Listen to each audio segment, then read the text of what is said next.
Hi, good evening. This is Jim Gerson from CareStack. You're in the right place. We do want this program to be bi-directional. So if you do have questions along the way for Joe, please use the Q&A feature on the bottom of your Zoom panel. If you're using a PC, if you're using an iOS device, I think it's on the top of the panel. And we'll do our best to answer the questions. Joe, if it's all right with you, let's get started. And I'm going to turn it over to our co-sponsor for tonight's program. And just a little plug for Jeff Daly and Darby, if you want to advance that. Tonight's event would not be complimentary. We would not be able to bring this to you without the support of Darby Dental. So I want to thank the whole Darby team. And now to give an introduction is Jeff Daly. So please take it away, Jeff. Sure, I appreciate that, Jim. It's our pleasure as always, and we're excited to partner with CareStack to help support today's presentation and the valuable information Joe is going to give to the audience. Just a quick 30-second shameless plug, and then I promise, I'll hand back over to Jim. What you may already know about Darby is that we partner with our customers to help keep their dental supply costs down. Over our 75-year history, we've been pleased to work with a number of dental practices throughout the United States. What a lot of practices are still surprised to learn is that over the past 10 years or so, we've really been focused on building out a suite of services and solutions to complement that supply offering. So today that includes, a variety of things. Some of those you see listed here. So everything from equipment service, technologies, our partnership with software providers like CareStack. The one I want to focus on for the last 10 seconds I have is Darby TechForce. Darby TechForce is an outsourced IT provider that can do as much or as little as your dental practice needs. So that can be, just managing your backups or, a fully outsourced solution. In today's world, unfortunately, with ransomware and the threats that are out there, it's never been more important to make sure that your practice is secure and protected and that you've got backup plans. So with that, we're offering a free cybersecurity risk assessment for anybody that's interested. Just scan that QR code and it'll take you to a quick form, and our security team will be happy to follow up and help you identify any holes that may exist in your network and your structure. And whether you choose to use this or not to help you fix it, it'll be eye-opening to just see, the surface of what an attacker might see. So that's it for us. I'll turn it back over to Jim, to give a little bit of information about CareStack, and then we'll be on our way. Thanks, everybody. Appreciate it. Okay, so that's enough on the commercial point. Go ahead and advance it, Joe. We're gonna dive right into this. And some of you, I just want to be upfront. Joe, you're standing in for Harold Bornbein. Some people might have registered for Harold. Harold had a commitment that he had to take care of.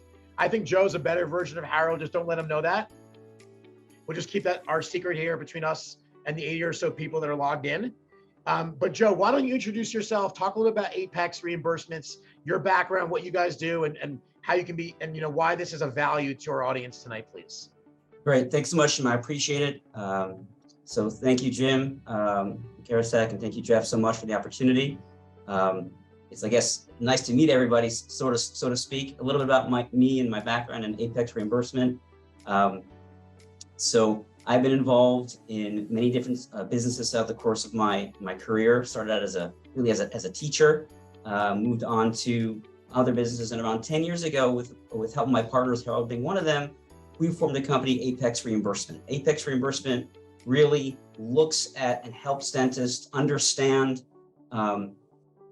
how they can take advantage of their insurance portfolio, look at their cash paying fees, understand how they can be more profitable and not at the expense of chair time. So as we go through this this course here and this webinar here, we're going to touch on, as the agenda says, various different things and the items and tools that hopefully I can educate you all on how you can make your practices more profitable. A couple of years ago, I gave a seminar for a bunch of dentists here in Maryland, where I'm from, in the Baltimore area, and I was thinking about, how do I start this seminar? How do I start this? It was a bunch of dentists in a room, some office managers in a room, and it was a dinner, and how can I grab their attention? And I asked one question to the crowd. I said, who wants to make more money? Everybody raised their hand. And I think that, it's a very easy question. Everyone wants to make more money, but how to make more money in the dental industry can be a challenge, but there are ways to do it. And there are ways that your practice can become more profitable. And a lot of that we're going to talk about today is going to be exactly that. And also not only how to make more money, become more profitable, but how to maximize your patient base. So let's just walk through the agenda right now, see what we're going to be talking about, and we'll move forward. So we're going to be talking about first a UCR. Now, what is a UCR? Before we go into talking about it, a UCR for in the, I guess, the layman's term vernacular is really your office fees, your cash paying fees, what you would charge a patient if they didn't have insurance. And hopefully, maybe we'll talk about a little bit later when you submit your claims for reimbursement to the insurance companies, hopefully your PMS system is submitting your UCR. Maybe we'll talk about that a little bit later. We're also going to talk about understanding your insurance portfolio. How are you contracted with insurance companies, if you are at all? We're going to dive into, I think it's a very, very popular topic, and I'm sure everyone's very excited to learn more about it, is fee schedule negotiations. Yes, it is true. You are able to negotiate with insurance companies. It's been like this myth for years that I sign a contract with the insurance company and there's just really nothing more that I can do about it. I'm beholden to whatever they tell me that I have to take, and I can't do anything about it. And that's just false. That's just not true. You are able to do something. We are able to effectively improve and increase what we can collect per procedure, and improve those fee schedules. There are legal considerations in the dental world, what we can and what we cannot do. And of course, this is probably every office manager's favorite topic, is credentialing or credentialing management. It is what it is. We'll get to the details later on, but we're going to talk about how we can manage that, how we can make this process, which is uncomfortable and it's painful, what we can do and tools we can learn to make it less painful and get our providers in network correctly the first time. So let's move on. And hey, Joe, before we get in there, analysis. can I interrupt you for a second? I want to put a poll out there. We have several polls to keep the audience engaged. Do you mind if I push the first one, if that's okay? Yeah, go ahead, sure. Yeah, we want to know who our audience is, right? That's going to really help Joe understand who we're speaking with tonight. This is completely anonymous. There's also no hanging chads here. You vote electronically. And Joe, I'm going to leave it up for about like another 50 seconds while you speak. And then maybe I can just interrupt you and tell you what the results are when we have, everyone's completed this. Sure. Okay, so UCR, as you mentioned earlier, a UCR, usual and customary reimbursement of rates, is your cash paying fees. And it's a very big significance to your practice. It's something at UCR, your cash paying fees need to be reviewed on an annual basis. I can't tell you how many times I speak to practices and dental owners and hygienists or office managers, and they'll tell me, our UCR, oh my gosh, I haven't looked at it in ages. And it's really very, very important piece to your practice. Number one, how is your pricing compared to your neighbors? How are you ranked within other dentists in your area? Are you much more expensive? Are you much less expensive? Are you right around where you need to be? The UCR is not only important for your cash paying patients to make sure that you analyze it and make sure that you understand where you are. Obviously, your cash paying patients are based on the UCR. So if you adjust the UCR correctly and appropriately, you can make more money from those cash paying patients. And you take a quick look here at the graph below, kind of get just a sense of some of the codes that dentists use in the office and how many times, let's say, they'll use that code over a year and what the current UCR is. And then where you rank, if your UCR was ranked from a scale of, let's call it 0 to 100, and 100 being very expensive and 0 being not so expensive. So where do you rank? And just a little tweaks here and there of the UCR going from the 60th to 70th percentile, even though it looks like it's a couple of dollars, a couple of pennies, really can affect and add up the volume of money you can make when you adjust the cash paying fees. Now, with regards to the insurance companies and their negotiations, UCR also plays a big role. When it comes to negotiation, we're going to talk about more later on, but some of the insurance companies will look at your UCR and provide your fee schedule. A part of what they're going to look at to negotiate or create their fee schedule is a discount percentage off what you charge. So if you're charging fees that are low, then you're artificially lowering your chances for a successful and improvements in negotiations. So Number one, you have a UCR. If your cash paying fees are important, you can make more money just by improving it. Number two, it helps your chances of negotiating, getting improved schedules, that regard. And it's something you need to review annually. There are many different ways in which you can obtain a UCR for your zip code. Most UCRs are zip code specific. There are a lot of different companies out there that you can research and try to find to secure a UCR for you. We've asked all the time, hey, Joe, what do you recommend? Where should our UCR be? So, we would recommend it to be around the 80th percentile of analysis that we have seen. It's a positive thing. And we find that around that area makes sense for practices to be. Hey, Joe, can I interrupt here for a moment? Sure. A chance to catch your breath. Let's talk about who our participation is tonight. The dentists, man, they showed up in force tonight. Well done, right? Maybe Jeff sprinkled some fairy dust in the dentist population. 48% of our attendees are dentists. Nice job. And then I got to tell you, I'm a little bit disappointed. The insurance or back office team, where are you? This is for you. That's like 8%. So I want to give a shout out to dentists, followed by office managers. Those are kind of about 2/3 of our audience comprises that group. Fantastic. I hope I didn't make you lose your train of thought. I'm sorry. No. Okay.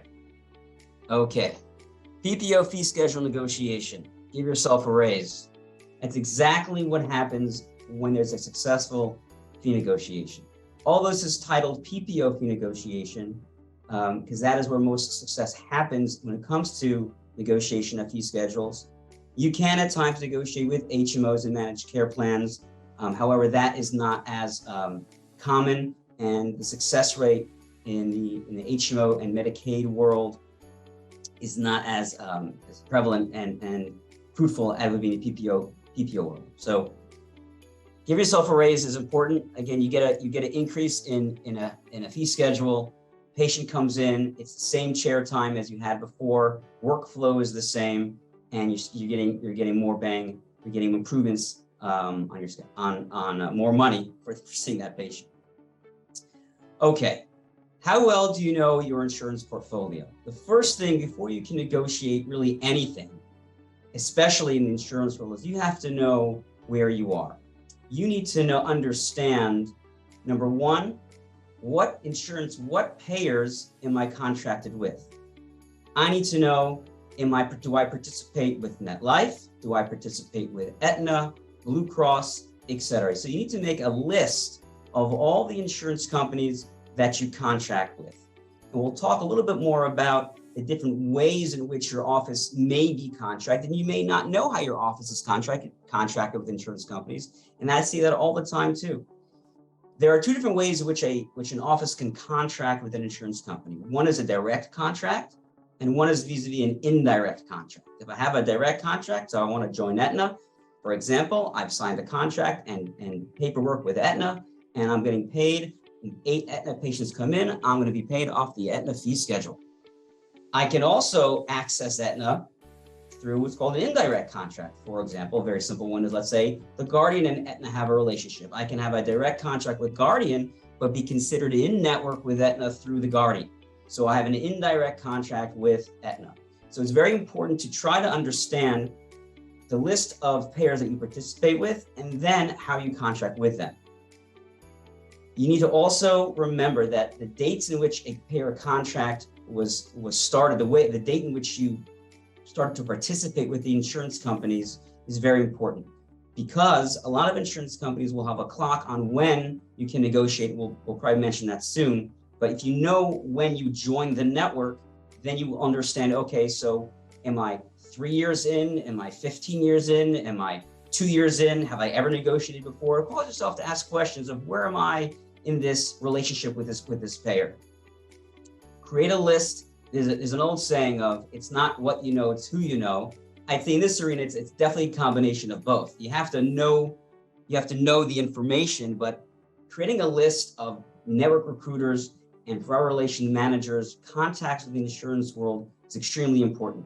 Developing a rapport with them, whether it's the dentist or the office manager or somebody from your office, to create and cultivate that relationship is extremely important. So before you can create that relationship, you need to go ahead and find a list, find your contacts. Now, either you may have it historically vis-a-vis emails that were sent to you, or letters that were sent to you by the insurance companies of, hi, I'm Jane Smith, your contact at the insurance company, or I'm Jack Smith at the insurance company. You may have that from letters. You can also access information on the insurance company websites. If you go to their websites, you can try to navigate through their website and find the list of the contacts that are there. Very, very helpful. Hey, Joe, I've got another poll that you want me to throw up there. This is about the profile of the office. Okay. I'm going to go ahead and launch it if that's okay with you at this point. Sure. And team out there, again, this is anonymous. We only had 61% participation. Let's try to do better with this one. This will help guide the discussion and make sure that we're coming at these topics from all different perspectives. Go for it, Joe. I'll report back out in about a minute. All right, perfect. All right. So after you've put together a list of payers that you participate with and try to do your best to understand how you're contracted, and you created your list of contacts in which you want to approach, you also need to find a copy of your current fee schedule. Now, the ones you have on file, the ones in your PMS systems right now, they may or may not be the accurate fee schedule. And in order to really have a negotiation, a good negotiation, you have to know where your starting point. You have to know the delta. What's your benchmark? Another way to know your benchmark and know where you stand is to have an accurate starting point. And that is getting a copy of your current fee schedules.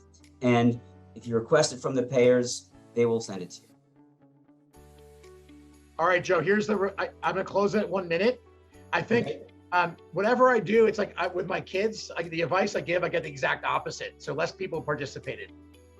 So it's like when I tell my kids not to do something, they do it, right? So 84% of our respondents are a blend of fee for schedule and PPO. So overwhelming, that's what the profile of our audience looks like tonight. Right, and that's a good point. And I think that's probably reflective of the majority of dental practices in this country, is that a majority of practices in this country, over 80% take insurance. And some are fee for service. They don't participate, let's say, with every single insurance, so you're going to have a mix. But the majority of dentists in this country, dental practice, whether you're a single practice or you're a large DSO, understand right now in the marketplace that it's important to participate. From a volume perspective, it's important. Patients will see you, that you participate. And so that's a good poll. I'm happy to see that. So we've done some preliminary work now. We've made our list. We've have the insurance companies we're going to reach out to. We have the contacts, and now we really got to get ready to start negotiating. What do we do, right? And how long this is going to take, and how much of a headache is it going to be? So before I even get on to the slide, I just I wrote something down on a pad in front of me because I thought it was really important, and it's really just 2 words, but it's going to come up a lot. I think in everything we're going to talk about, and those words are follow-up. This is not something you're going to send one email or one phone call and then it's a magic and all of a sudden the insurance companies are going to come throwing increases your way or get your doctor a network. That's not going to happen, right? This is a concerted effort. It's something that your practice has to commit to, a process your practice has to commit to, and it has to be followed up with. Set reminders either on a Google Calendar or some kind of calendar to remind the person in the office that's going to be taking care of this that it needs to be tended to. So we're getting ready for our negotiation. When can negotiations happen? So typically negotiations can happen anywhere from 24 to 36 months. So remember that we spoke earlier about tracking when you join the network. So if you just joined the network and signed an agreement with MetLife, let's just say hypothetically, 3 weeks ago, your chance, and you've accepted a fee schedule 3 weeks ago, your chances of negotiating that 3-week-old contract is pretty slim, right? Most dental contract, well, I shouldn't say that. Let me try to be as clear as possible here. There are certain insurance companies that when you sign a contract or sign a fee schedule, it'll say pretty clearly on the schedule, these fees are in place for 24, 28, 36, 48 months. So clearly, Guardian has that. Sometimes Cigna will have that clearly if you're in month 12 of a 36-month contract, you know, you don't want to waste your time and energies in reaching out to that particular insurance company now, because your chances are slim. Now, when can that change? When is it, you know, when do I see on some of my experience and some of my, you know, my team members see a difference? When do we see that 24, 36 month, even if you have a contract, can be changed, can be altered? If there are things going on in your practice, you're adding new doctors, you're buying a new locations, you're growing, when there's any kind of transition like that, then it's possible where that cycle can be shortened, but typically it's 24 to 36 months. Now, how long is this going to take? So I've decided now that I can negotiate with Cigna because I've been in network for 3 years and I haven't seen an improvement. I've been in network for 5 years and I haven't seen an improvement. You've seen a lot of that. How long is it going to take? How long will it take from the first time I reach out to the insurance company that I actually see something? So typically you take anywhere from 3 to 4 months. Now, why does it take 3 to 4 months? Number one, from the day that you either make that phone call or send that email or write that letter request for an improvement, right? I can guarantee you it's not the number one item on the insurance company's to-do list is to send your office an improvement, right? That's probably what they don't want to do. But that's one reason why it takes a long time, is they're not so quick to respond. And they're very, very busy, these insurance companies, and they say they have a million and one things to do. So your request can get put in the back burner. And that's why the word follow-up is very important. Even though, you know, it may take 3 or 4 months, it doesn't mean that I'm going to wait 3 or 4 months before I would follow up again, or I would send another email or make the phone call. We need to be on top of it, where it's once every couple of weeks, unless you hear back specifically from the insurance company when they're going to get back to you. You need to stay on the accelerator and keep pushing. So I know when I can negotiate. I know how long the process will take. What are some leverage points that I have as a either a solo office, or maybe some of you on the webinar have multiple offices? What are some leverage points that I can identify within my practice that could yield successful negotiation? Here's just a couple to think about. Location, not only location meaning how many locations you have, but where are you located? Are you in an urban area? Are you in a residential area? Are you one of 500 dentists in a couple square miles? Are you one of 5? So that plays a big role in identifying, looking at your practice and where you're located from a geographic standpoint, you know, how much leverage you have. Is your office a GP? Do you have specialists in your office? Do you have ortho? Is there some pedo in your practice? Do you bring in maybe ortho once in a while, or an endo comes in, or oral surgery comes in once in a while? Those specialists, there are specialist schedules out there, meaning just because your practice, you may be predominantly a GP practice, a GP practice, and you have GP schedules.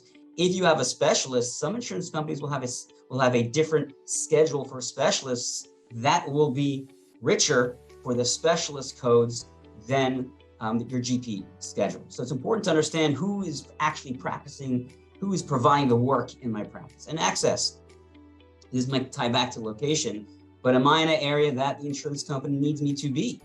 Especially in managed care for Medicaid, this is one area that plays a big role in negotiation, is does the insurance company need coverage in that area? So you identify this information. The first step really is, the first action item is you got to create a request letter. And I say letter, email is sufficient, provided you have where to send that email and who to send that email to. You can create a letter of, number one, be very clear on what you're asking for. I'm asking for an improvement, an increase request for my practices or practice and my doctors. The more you can include on that email request, the better you'll be. Include your tax ID number, your address, your phone number, list of doctors, include that, a list. That's very, very important to include that. It helps track things, and create a narrative for your office. You know, why are you important? What have you done for your practice lately that shows that you're providing better care? Have you bought new equipment? Have you hired new staff? Have you improved your practice PMS system? Talk to Jim, help you out with that. But all those things are important for creating leverage and yielding a successful improvement. So creating that narrative is very important. So you're going to send your this email can be sent via email, make sure you have the right contact. And when you send it, I know this might be silly, check your email a couple seconds later and make sure it didn't bounce back and make sure you got the right person, because these contacts with the insurance company, there's a lot of turnover. The insurance rep that was there on a Monday may not be there on a Tuesday, or they were working Arizona on a Monday and they're working California on a Tuesday. So they might bounce back. So we need to make sure that you get the right person to speak to. So your initial request when you're drafting your letter should improve why you're important, illustrate leverage. You can ask for improvement for your entire schedule, and you should ask for your top 30 to 40 codes, revenue generating codes for improvement. Now, when I say revenue generating codes, I don't mean quantity, right? That's nice. How many, 120s you did, how many profis you did, those are great, but revenue generating codes, each practice is different, each doctor practices differently. If it's crowns, if it's fillings, what's making you the most money, those are what you want to focus on, right? Getting an improvement on a code that you don't use is not an improvement. You're getting improvement on codes that don't make your practice money is a waste of an opportunity for negotiation. So you want to submit your narrative, your leverage, your top 30 to 40 codes. Even though most of you have 20 to 25 codes, you still can include 30 to 40 codes. In doing so, if you haven't done so already, when you submit the request for improvement, you can also, like I said earlier, you can also re-request a copy of your current schedule so you have the benchmark. So there again, here's just getting yourself ready for the negotiations, understanding where you are in the cycle, how long it'll take, what my practice is made up of, the leverage that I have, what I've done for my practice, drafting that letter, submitting the right amount of codes, and making sure you have that delta, that current fee schedule, that in the event when hopefully you will get an improvement, you know where to compare it to. Hey, Joe, I want to give you a chance to catch your breath for a moment. Sure. We have about 20 minutes remaining or so, and we're going to have 10 minutes for Q&A. We already got some questions coming in, but I would encourage everyone who has got questions to go ahead and drop them using the Q&A feed in the bottom of your panel. And we'll do our best to get to them at the conclusion of the program. Thank you. All right, thanks, Jim. So I'm going to move a little quicker here so we can try to get as much as we can in the time allotted. So now we get to the negotiation. So you've been successful. You've received an improvement. The first thing you need to do is you need to compare the schedule that you received, the improved schedule that you received against your current schedule, compare it against the top codes, and see, you see where you stand. You could also look at that proposal against other insurance companies you have and where that proposal stands amongst other payers. How does the Aetna schedule compare against your Guardian schedule or your MetLife schedule? Maybe you have an opportunity to go back and ask for more based on certain fees getting from other payers. So when you get this improved schedule, you want to analyze it. You want to make sure that you understand what it applies to, which locations it's going to apply to, which providers it's going to apply to. Do you have any leverage to go back? We always recommend never take the first offer. The first offer is never going to be their best offer. And they might say, this is the final offer. I can guarantee you, for the most part, it's not their final offer. You can go back and you can say, oh, it's not good enough. It's not going to help. Other payers are paying me more. And you can be specific. I need X on this crown. My lab fee is too high. I need X on this extraction code. You can put a number out there if you want to and go back. Worst thing they can say is we can't match it. But get that schedule, analyze it, go back for more, and then it will come time to accepting that new schedule. When you accept that new schedule, each insurance company will have a different protocol. You may have to sign some paperwork, additional paperwork that might, again, lock you into that schedule for an additional 12, 24, 36 months. Some payers will just require an email saying, yes, you approve, and then you can enjoy your new schedule, enjoy your pay raise.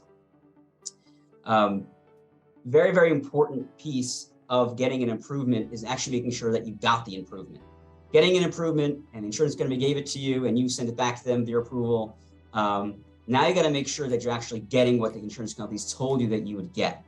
So you're going to sign off on the proposed fee schedule. You're going to get the effective date of when the insurance company told you the fees will be effective. So for example, you could get an improvement from Cigna, and they'll tell you the effective date of your new fees will be 9/1/2022. Amazing. So in September 1st, a Cigna patient walks in, you should be getting the new fees for that Cigna patient. Number one, you need to make sure that your fee schedules that are put in your PMS system for Cigna are going to be the new fees. Again, we recommended earlier, when you're submitting, the submitted charge should be UCR, but your fee schedules should be imported into your practice management software system. EOBs don't lie. For the most part, EOBs don't lie. The best way to ensure that you are getting what you're supposed to be getting is to take a look and audit some EOBs not too long after the effective date of your new schedule. Countless of times we have seen mistakes made from very different parties that offices don't reap the rewards of the fee schedules because they don't check the EOBs, and for whatever mistake it was, maybe they submitted the claim wrong or whatever it might be. But you need to do that. It's important to do that. Check the EOBs to make sure that your fees which you negotiated are the fees that you're being paid on the locations and for the doctors that was negotiated. So what can and what can you not do, and what you need to worry about as far from a legal perspective? So everything that we spoke about earlier is what you can do. That's what you're allowed to do as a solo practice or DSO. That's what you're allowed to do. You can request improvements. You can ask. You can understand your leverage.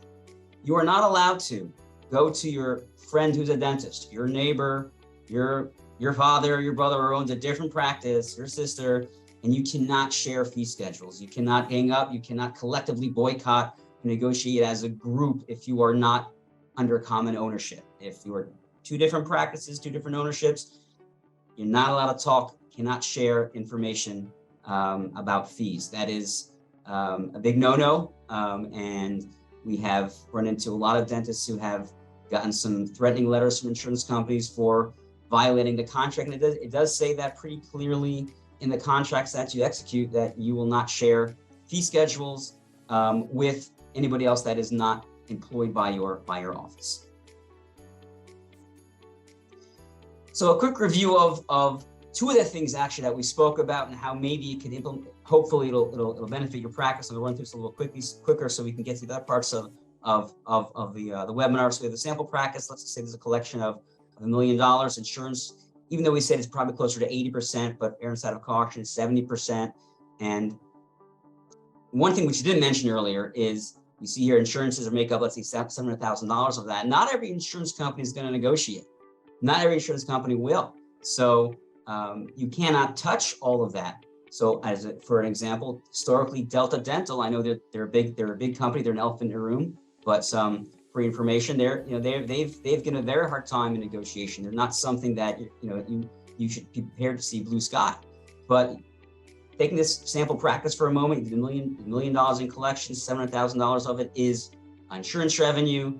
You can touch maybe $350,000 of that, get a 7% improvement. That's around the average. The averages have changed over the years. Earlier on, when about 10 years ago or so, I would say the average is closer to 9 or 10% per improvement, and then it's been adjusting. So based on the market, and COVID threw a whole loop into on this thing, but for the most part now, 7% is on an average, right? You may get some insurance companies that'll give you 3, some will give you 2, but on average around 7. So you got your nice increase there. You make a nice adjustment to your UCR, you get an improvement on your cash, and something we're not going to talk about today. But coding and compliance, ways in which how you submit your codes for treatment, that's a very big way which you improve revenue. How does your practice stack up?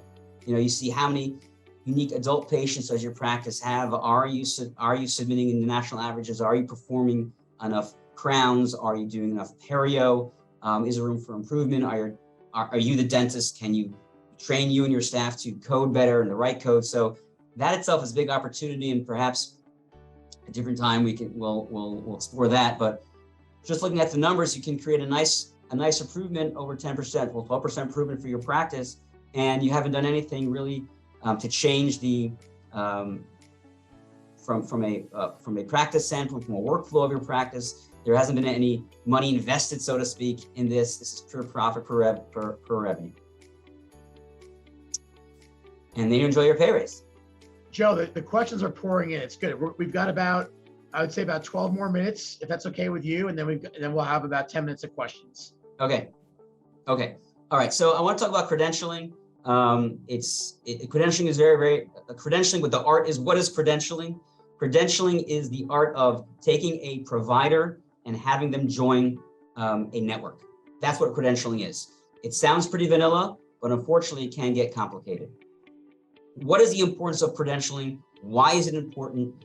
If you are not contracted correctly, if you don't fill out the right paperwork and you're out of network, or you've joined the network you don't want to be in, when you submit that claim, you will not get paid appropriately. You will have claims sitting in Never Never Land, and claims is, getting paid on your claims is the life driving force of your practice. It's what makes you and keeps you in business. So you need to make sure that you're credentialed appropriately. If you're credentialed inappropriately, you get out of network and you won't get paid. What do you need as a starting point to credential, or I'm going to add even recredential, because I don't think we're going to have time to get to recredentialing on its own. So I'll try to condense credentialing and recredentialing in one part. You need information. You need information from the doctor, office managers, and applications from payers. It's really, it sounds simple, but really what it is getting all this information that the doctor has, getting the right application from the insurance company, filling it out correctly, submitting it to the right person. And again, those words, follow up. You have to follow up. Credentialing can take a long time. There are tools out there that can be used to help you credential, to help you fill out the paperwork, and to serve as a repository place where you can keep provider information. The CAQH is becoming very popular right now. Cigna is moving to work exclusively with the CAQH. If you don't have a CAQH ID, you'll have a hard time credentialing. You can get your CAQH ID through the ADA. The CAQH really is a place that stores and houses information about a doctor. The doctor is then assigned a number, and in some insurance companies with regards to credentialing, it's enough if they have that number to start the credentialing process. Dental Exchange is another tool that's used. It's a competitor of CAQH, has similar functions, similar bells and whistles that the CAQH have. Dental Exchange is another function that can actually auto-populate an application for you, and you can look into that and see if that makes sense for you. If you use paper, you're dependent on the carrier to process that. Delegated credentialing, I'm not sure we have time to chat more about it today. It's really for larger organizations. But what that is it gives the entity the right to basically name their own effective date for their providers. We'll have to talk about that a different time. So with regards to best practices and what we can do, what your practices can do to keep the credentialing process smooth, you have to know who's in your office. You need to know our offices, you have multiple locations. You have to know where your providers are and how they participate with each payer. If you're doing this in conjunction with negotiation, that's even better, because now as you're in negotiation, as you're trying to find out where you're contracted for negotiation, you can just use that information to help you in the credentialing piece. If you're not going to be using the CAQH and or Dental Exchange, you need to create some kind of a spreadsheet, either an Excel spreadsheet or a Google spreadsheet that can be shared to help track this information about your doctors. Just to have things via emails and flying back and forth, it's going to be lost and be very, very challenging to track. You want to be able to confirm how your doctor or you are contracted with the payer. As I spoke about earlier, whether it's a direct contract or indirect contract. How do I want to credential? If I want to access Aetna directly, then I want to get a contract from Aetna. If I want to access Aetna through a third party like a Carrington or a Sun Life, or maybe through a Guardian, then I want to get the contract for those insurance companies. So you need to know, have to have the roadmap, where am I going? But you have to have the provider information has to be stored in a place you can easily access. That information has to be correct. You have to have a way of tracking each provider and each payer and what status they're on. A Google Doc or spreadsheet or Dental Exchange, CAQH are tools to help you. Aside from the applications and the data from the provider, there are additional supporting documents that insurance companies need to process your application. State license, DEA, CDS, anesthesia license, malpractice insurance, any kind of claim issues, any kind of God forbid, lawsuits, or if there was any malpractice issues, don't try to hide it. They will find out. If you try to hide any malpractice issues and think you're going to slide it under the rug, eventually it's going to come back to bite you a certain way. If you're open about what happened and provide a good narrative, typically if you weren't, if it wasn't anything too egregious, typically the insurance companies won't have any problem processing your application. They want you in network more than they want you to be out of network. It's more beneficial for the insurance companies, cost benefit wise, for you to participate than not to participate. You also, as part of that spreadsheet, should also track the expiration dates for these supporting documents. If your malpractice is expired, you need to know when it's expired, so you can go ahead, and your license expired, you need to know when, so you can go ahead and secure those new documents. I'm going to skip that frame so we can move along. The time frame for credentialing is there is really no magic fairy dust that will make it go faster in this current marketplace. It's just this the dark reality. Yeah, thank you for speaking to that. Right, you got to be real with the audience for sure. Yeah, there is no fairy dust. There's no magic bullet. This is especially important to understand when you're bringing on new doctors. If you're purchasing a practice, if you're starting up a practice, and you want to participate with insurance, you have to know it could take up to 120 days to be a network. And if you're not a network, you need to make a decision what you're going to do with the claims, and that's beyond the scope of this webinar. But again, credentialing affects claims being paid and being paid appropriately. If you're not credentialed timely, if you're not credentialed appropriately, you will not get paid appropriately. And the word follow up again, I'm going to say it again, because that's really what it is. The insurance companies are not going to follow up with you. You have to follow up with them. When you submit the application, keep the pressure on. It's 30 days, now it's 60 days, now it becomes 90 days. That is in the realm of, I would call, the unfortunate normal in credentialing world right now. I one time had a conversation with Delta, and I won't say which Delta it was. Delta's broken up into different Delta companies. There were 13,000 applications behind, and that was a good day. So just so you guys an idea of where these insurance companies are holding. A lot of these insurance companies will outsource what they That's like Jeff Daly's email inbox, 13,000 emails behind. How do they do that? That's my nightmare. Right. And what's important to note also is, you're going to send your email, your request for credentialing, and they might be in their inbox, and you may call them and say, do you have an application? And they may say no, because the person you're speaking to is not based, it could be based in this country, it could be based out of the country, but they don't have access to the representative's email inbox that you sent it to. So they may have no idea that you sent them the application, and what's going to happen is you may say, well, then I got to send it again. So it gets challenging, but you need to keep the pressure on. Just to jump into recredentialing, just an important piece. I know we're running short on time, but just to jump to recredentialing, which is important, a piece to notice is you need to recredential. Every insurance company, every 2 or 3 years, depending on their policies, will say you need to fill out some more paperwork to get in network. To remain in network. And they may let you know 3 months in advance, or they may let you know 14 days in advance. They may send you an email. They may send you a letter. The letter might go to, you might have 5 practices, and they may send a letter to 1 practice. So it's important to track those dates, if possible, on your spreadsheet, your Google Doc, to know when recredentialing happens. You don't want to realize all of a sudden now you're out of network because you didn't recredential at the appropriate time. Something that I want to bring out that's very important with recredentialing is an example case. Let's say you're adding a location, and you add your location and you credential your doctor to this new location. You might think, well, so recredentialing time starts right now when I add this new location. That is not the case. The time frame for recredentialing starts the first date, and every 2 or 3 years afterwards that provider joined their network.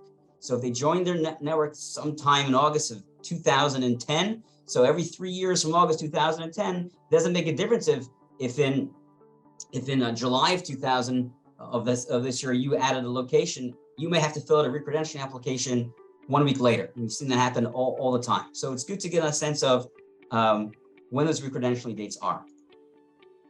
So I'm trying to finish on time to give some time for some questions. I appreciate it. Awesome. Yeah, leave this slide up here because I know people are going to want to reach out and connect with you.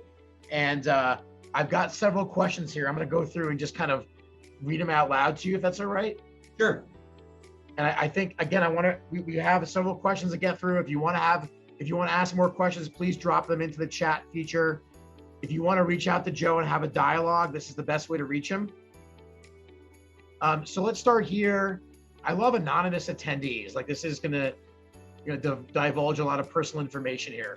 So from anonymous attendee here, what type of negotiations can be done with DHMO plans in your opinion? Excellent question.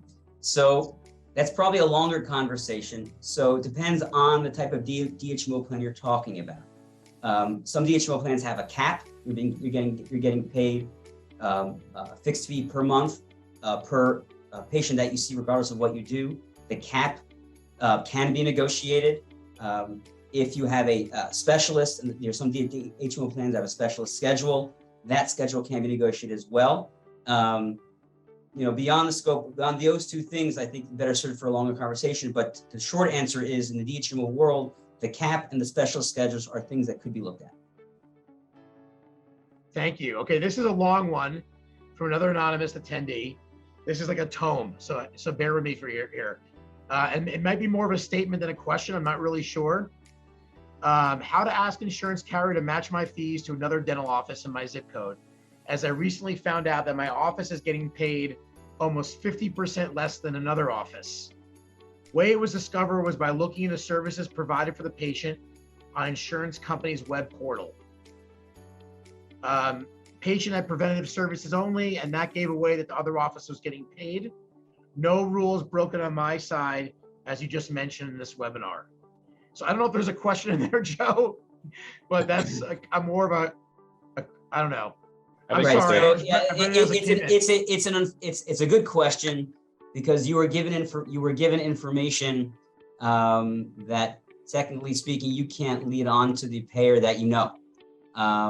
And if you're going to go ahead and ask for it directly, like you've stated, I know Dr. So-and-so down the block is getting, right, and you name it, they're going to be unhappy with you and with that other dentist.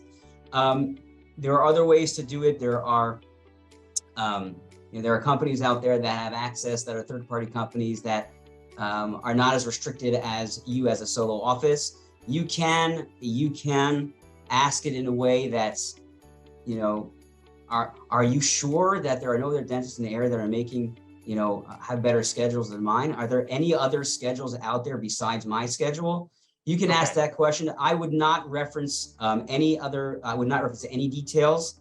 I think that that's just going to cause undue problems for you in your practice long-term with regards to the relationship of the insurance company. So if you're choosing to stay with them. Okay, great. From Joanne, do my associates really need to be credentialed with a carrier on their own, rather than just submitting the claims under the primary dentist, the owner in this case, credentials? So I'm going to answer that question with a question, which maybe she can't answer because she's not on this webinar. Who is providing the actual service? Who's doing the dentistry? If the associate's doing the dentistry and you submit the claim under the owner who did not perform the service, would that be not a fraudulent claim submission, because you're telling the insurance company that the owner did the work and they should get paid, yet the owner did not do the work? It could be an issue of compliance if that's done. So to answer that question, to stay in the world of strict compliance, if your associate, if you're billing out, if the associate's performing the work, then the associate needs to be credentialed. There are exceptions, small exceptions to that. If the owner is actually overseeing the treatment, maybe in an ortho case, overseeing the treatment, or you're training somebody on an implant and you're overseeing the provider associate do that implant, that might be an exception where it's kind of out of the gray area of compliance. But that's a compliance issue. And that could lead, especially if you're going to do any kind of HMO or Medicaid, that would be a big no-no. Great, thank you for speaking to that. A couple more questions here from Christy. How do we know that fees in our area without talking to our colleagues? How do we find out how many offices accept which insurances? It's kind of a two-part question. Okay, so your first question is, how do you know what fees are in the area without talking to your colleagues? The answer is you're probably not going to know. not a good answer, but you're really not going to know.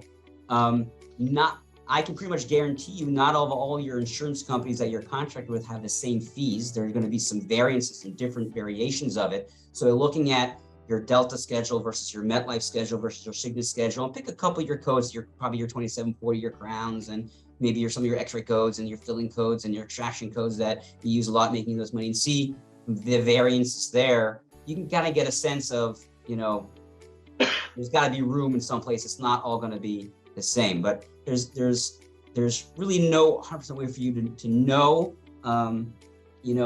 One way for you to kind of know and find out, which is, may or may not be in a gray area, is if you hire an associate that had worked at a different practice in your area and now moved to your practice, and you're paying that associate on collection revenue, and that associate's going to have reports at the end of the month or week or whenever you pay them of procedures they performed, and they might be like, wow, that's what you're getting for a crown? Back over there, I was getting whatever for a crown.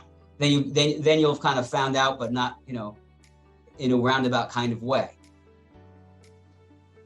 Yeah, thank you for speaking to that. From another anonymous attendee, my office has been told by multiple insurance companies that we are on their highest fee schedule, quote unquote, and cannot be increased, even though it has already been years since the last increase. How is this possible? Well, it's possible that they're just trying to brush you off. It is possible that you are on the highest fee schedule. Now, one thing you want to make sure and check before you make that conclusion is you have to know what network you're participating with. Are you in, let's call it a premier network, or meaning which is a higher paying network, and therefore it is possible that you are on that premier network and it is the highest that's out there. But if you're not, then they could be brushing you off. And just because you get a no today, it doesn't mean you're going to get a no tomorrow or in a month from now. If they tell you this answer, and I would ask them, if they tell you no, well, when do you expect negotiations to be open for my practice? When can we come back to you? Don't let them off the hook, right? Just because they tell you no doesn't mean it's no. It means it's no for today, but it's not no for a month from now or 3 months from now. The fourth quarter is a good time to negotiate. Everybody has quotas in this world, and believe it or not, insurance company reps have quotas too. I need to keep doctors in my network. They got a quota, so they're more open to negotiate in the fourth quarter time. Interesting. When their quota is coming due, not December 15th, because you won't find anybody December 15th to talk to, but beginning of the fourth quarter is a good time, and at the beginning of the year, early, not too long after, mid-January or February is also another good time. People are back from vacation, they're refreshed, they're in better moods, believe it or not. And you never know what you might find. People are refreshed from vacation. So. Interesting, fascinating. Last question here we have time for, and then if I don't give out the CE code, they're going to show up at my door with pitchforks, Joe. Just a heads up. So from Way, is Delta Dental PPO fee schedule a cap schedule? No. Delta Dental PPO is not a cap. It's a Delta Dental PPO. Deltas are broken up into, they are different companies. Delta Dental of California is not the same Delta Dental of Pennsylvania. Now, Delta Dental of Pennsylvania is not the same company of Delta Dental of New Jersey. They're different companies. It is PPO. They may have an HMO product, but the way your question was worded, PPO does not mean cap. It means it's a schedule that's probably based off a zip code. And either you can participate with Delta Dental PPO traditional plan or Premier. They're getting rid of Premier in certain locations, and that's a whole nother discussion. But to answer your question short, if it's PPO, it's not going to be a cap. Cap will only be reserved for an HMO product. Thank you. Tremendous job. So much good content here. Again, the best way to reach out to Joe and the team at Apex is by emailing him here. Obviously, they have expertise way beyond most people in the marketplace. Thank you for a terrific program. And I want to encourage people about CareStack and Darby CE courses. If you're curious about, how to find out what's going on with us, I would tell you the best thing to do is either follow CareStack and Darby on LinkedIn, where we post our upcoming courses, or join the CareStack Champions Facebook group, where we post all of our CE courses and links to programs that have been conducted in the past, even though we can't offer CE for them. You could maybe rewatch an old program if you have some questions there. We're not big on bombing people with emails, right? No one likes that anymore. And we'd rather work with people who opt in for stuff. And thank you everyone for coming out tonight. Big thank you to Joe. Have a great evening, everyone. Take care. Thanks, everybody. Thank you, Thanks, everybody. Joe. Appreciate it. Bye.